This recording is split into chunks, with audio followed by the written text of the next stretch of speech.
Okay, so for today's morning assembly is exam preparations because since exam is coming up and we might be nervous about exams.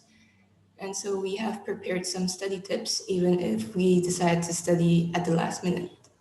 And so the first one is organize your study space, take regular breaks, drink plenty of water, use graphs, diagrams, and charts to study, practice with old exam papers, and set priorities.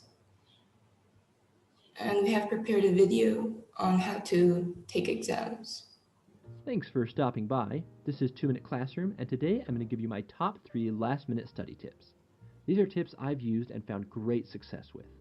So, whether you're here because you didn't study but still want a good grade, or just want some last minute study tips to refresh what you've already learned, pay attention for the next few minutes, because at least one of these tips will be new and very beneficial. You can also find all this information and some helpful links in the video description below. Now, let's get into it. Tip number 1 is to cram. This may go against a lot of what you've heard, and that's because cramming is not an effective study method for long term retention. However, it can be very effective for tests and exams, and this is how to make it effective. First, in the minutes before the test, you should be reading through all the most important material for the exam, writing it down, and repeating it over and over in your head. This is the cramming portion. This step is a little easier if you've done some cramming the night before as well.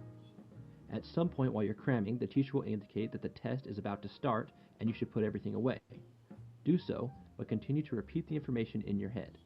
Then, as soon as the teacher says begin, you furiously begin writing down everything you've been repeating in your head.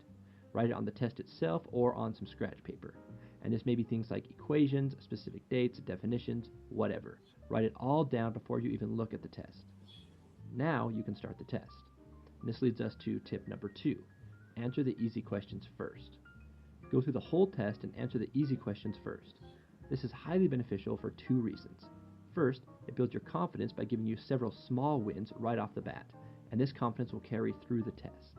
Second, it gives you a preview of everything on the test, so your brain can start working on some of the harder problems.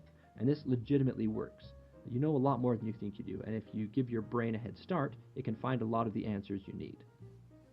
Tip number 3 is to review. This was always the hardest part for me.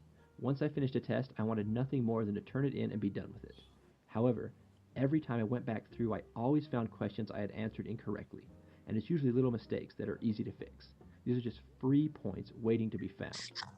One way to make the review process easier is to review each page once you have finished it. This allows you to review in much smaller chunks, so it won't be so overwhelming at the end. During your review, you also want to make sure you've answered every question. This is like tip 3.5. Answer every question, even if you have no idea. As Wayne Gretzky said, you miss 100% of the questions you don't answer. And if you really want to improve your grade, click here to subscribe and then watch this video or this playlist.